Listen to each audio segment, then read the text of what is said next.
sapatos ko para ka nasa langit. Ang ganda.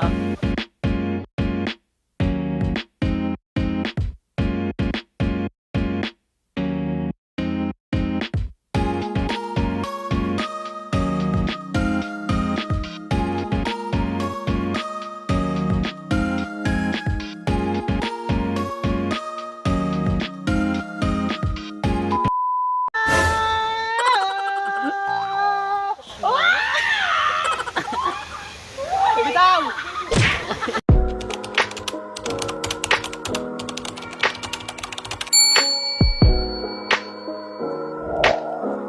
Guys, nandito na kami ngayon sa Doña Remedios Trinidad Public Market. Yes. Ang ganda ng palengke nila dito, guys. Malinis. So, dito kami para bumili ng kakainin, syempre. Ayan siya, guys. Oh. Doña Remedios Trinidad Bulacan Public Market. Ayan, birthday ni Kuya Jan. Siya yung may birthday. 2 hours later. Guys, dito na kami sa ano, sa mismong DRT Secret Falls. Wala pa, doon pa, diretso pa. So, tumawid yung jowa ko, yung jowa ko sa kabila. Yung iba hindi natatawid kasi medyo malalim. Kasi doon, kapag doon ka nag-park, may bayad na 20. Pero pag doon mismo sa Secret Falls, walang bayad. Tulad niya si Kuya. Medyo malalim siya talaga, guys. Ganda dito, guys. Ilang balik ko na dito, hindi lang yata 20 yung balik dito, guys. Tapos may naliligo dito. Ay, dun si Kuya. Tingnan niyo si Kuya. Yan, guys. Yan si Kuya, oh. Siya naliligo. Dito na sila naliligo, guys. Kasi maganda na may tubig. Yung lakarin pa namin, guys, is siguro mga nasa ano pa. 3 minutes lang. Kaya makakapasok, guys, kung hindi kayo dadaan dito mismo sa parang outpost nila kung tawagin kami. So, ito. Yung pinaka-waiver. Dito kayo pipirma, dito kayo maglalag. Ito siya. Ayan, dyan nalagay yung pangalan nyo. Tapos meron pinipirmahan dito. Itong waiver. So, syempre, in case na may mangyari, at least, diba? Tapos dito rin kami kumukuha ng tour guide. Ay, yung mga tour guide natin, mga naglilibang sila, guys. Yun yung jowa ko. Nantay pa kasi namin yung iba dahil hindi sila tumawid at papunta pa lang. So, ayun yung mismong ilog kanina na tinawiran namin. Ayun na sila, guys. Ito na sila. Yun sila, guys. Tumatawid na sila ng ilog. Yun sila, oh. Hindi ganun kalayo yung lakarin dito patungo mismo sa Secret Falls. Hindi ganun katadtad yung mangyayari. So, inaantay lang namin sila. Actually, dito pala pwede na maligo eh. Pwede na maligo dito. Ayan sa guys sila, oh. Welcome to Secret Falls. 2 hours later.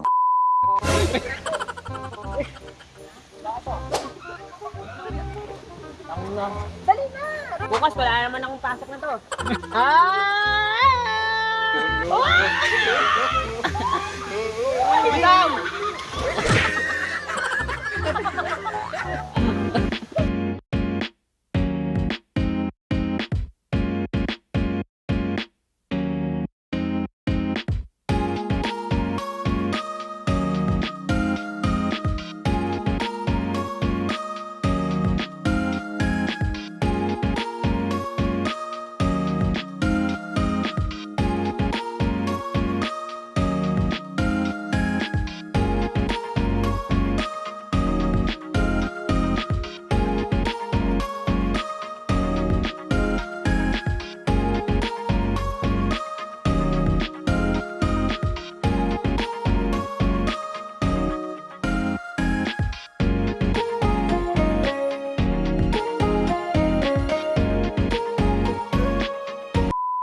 At ayun na nga mga kumare ko, nandito na nga tayo sa Secret Falls DRT Bulacan. So kung napapansin nyo mga mare sa likuran ko may mga nagtatalunan at syempre andyan yung mismong ilog na pinakita natin kanina. Mare, lumayo nga ako sa kanila dahil maingay yung talon or yung tubig. Maingay din yung mga bunganga nila. So dito nga sa Secret Falls DRT Bulacan po, ay Diyos ko, isa to sa pinaka gusto ko talagang puntahan kapag nga day off ko at wala akong pasok. Dahil mga mare, ito nga Secret Falls DRT Bulacan, ito yung isa isa sa pinakamagandang resort na napuntahan ko talaga noon. At ito nga, pabalik-balik kami hanggang ngayon. Dahil mga mare, bukod kasi napakaganda dito at tahimik pa, ito yung gustong-gusto ko dito. Mura at hindi siya mahirap puntahan. Dahil mga mare, itong Secret Falls ay matatagpuan nyo lamang po, malapit lang po mismo sa may public market. At sa kaalaman ninyo mga mare, ang entrance nga dito sa Secret Falls is 70 pesos lang po per head. At free pa po yung parking area nila once na nakapasok ka na nga dito sa mismong resort.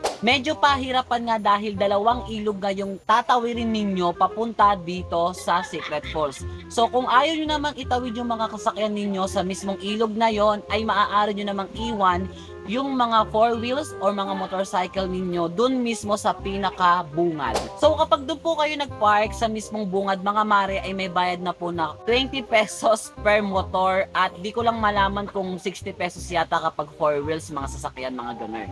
At usapan naman pong cottage, yes meron din po dito. Kung napapansin nyo itong kinakaupuan ko, ang mga umbrella po yan at nasa likod ko. At the rest po doon sa may kabila natin is meron din po yung mga iba pang cottage, which is ito naman mga umbrella namin dito is 150 lang po ang arkila. Siyempre mamaya mga mare, ipapakita ko sa inyo kung ano pa yung mga makikita ninyo dito sa Secret Falls. Nako mga mare, magugulat kayo dahil madami pa nga kayong pwedeng puntahan dito at pwedeng paliguan bukod dito sa pinapaliguan namin ngayon. Ayun nga mga mare, sinabi ko lang naman sa inyo kung ano ba yung mga dapat natin gawin pag pupunta tayo dito. At syempre after nito is itutur ko na nga kayo dito sa mismong Secret Falls. So ayun na, bye bye, mamaya na lang ulit. Welcome to the DRT. Ano tong DRT? Secret Falls.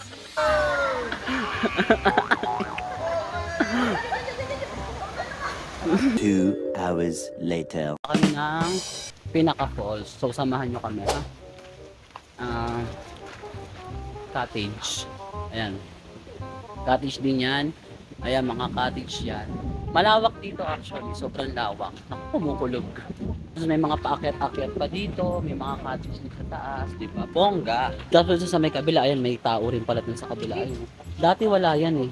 Walang tao dyan. Ngayon meron na. Guys, ganyan yung mga cottage dito. Parang bahay, di ba? Bongga. Tapos may CR, public CR. Tapos meron ulit doon na isa. So ito yung way papuntang falls.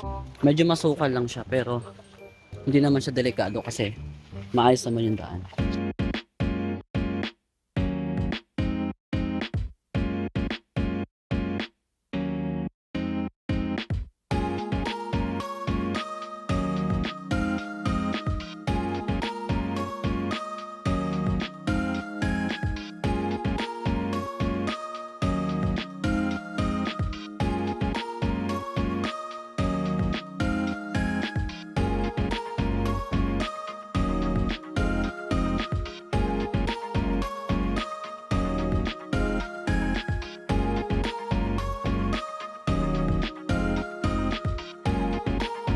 Two hours later. So yung pinaka falls nila dito guys. So dito lahat nang gagaling yung tubig pababa. Guys, para medyo malawak ang kuha natin. Yan ang itsura niya. Hanggang doon sa baba. Actually pwede na maligo dyan. Tapos ayan, ang daming tao sa baba guys. So ang dami talagang pwedeng paliguan dito. Oh, tus ko, para ka nasa langit. Ang ganda. Ang ganda ng view. Tuk. Ay, puking ina, umuulan pala. Whoops. Sarap dyan, no? Nakaka-relax. Yan, guys.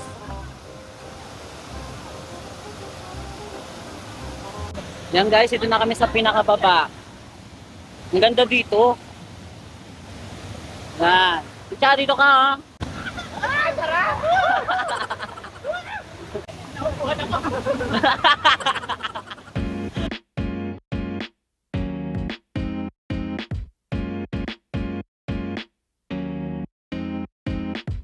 2 hours later. Kasamahan ko sa taas, sa atin sa fall sa taas guys, oh. Ayun. Ayun yung pinaka falls. Ayan, ayan, ayan yung falls. Ayan siya. Ayan. Pabalik na kami. Kung napapansin niyo yung cellphone ko, ayan oh, ano na blurred na kasi nababasa na siya.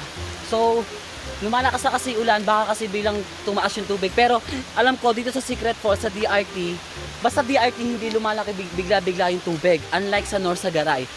Safe naman siya, kaso lang syempre para ma-assure na rin namin yung kaligtasan namin, uuwi na kami, aalis na kami.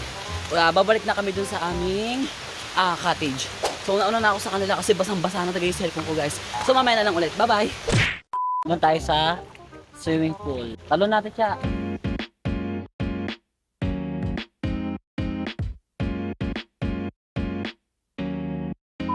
Sobrang lamig kasi ng tubig, kaya hindi kami makaligo. Tingnan mo umaakit na si ate ka. Kung nakikita nyo to, ayan, yung parang gripo na yan. Galing yan sa may bundok. So, direct siya dito sa pinaka-pool. So, kaya ang lamig ng tubig. Tapos ang put. Tapos ito pa yung pambata na swimming pool. So, bukod dun sa malalim na yon, meron dito pambata. Ito siya guys. Yan. Ayun yung bata, naliligo siya. Yan cute. Swimming pool. Kasi guys, ito yung main entrance. Tapos ayan yung tindahan. Diyan kayo magbabayad ng entrance tsaka ng tour guide. Ito yung video area. O dito pwede kayong kumanta-kanta dito. Pwedeng uminom dito. Ayan. So, wifi. Ayan, ito yung pinaka-ilog. Ayan yung aming cottage.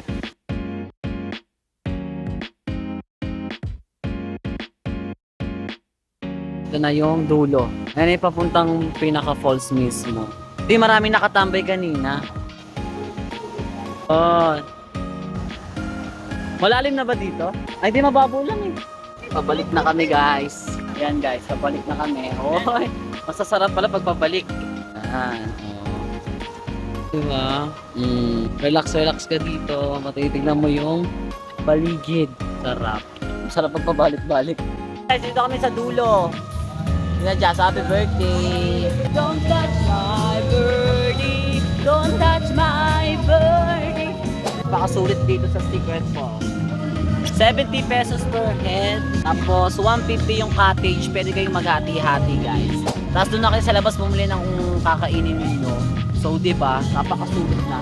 Ilan ang swimming pool dito? Dalawa. Isang pang matanda, isang bata. O, di ba? Tapos ganito pa. May balsa, may malinis na ilog, palawak, malaki. O, di ba? May videoke pa, guys. Tapos ang ganda pa ng mga cottage sila. Tapos may falls pa, di ba? Yung kanina. Bukod sa falls, mas marami ka pang paliliguan kasi madaming magagandang spot. 2 hours later. Secret Falls! Bye-bye, guys! Bye!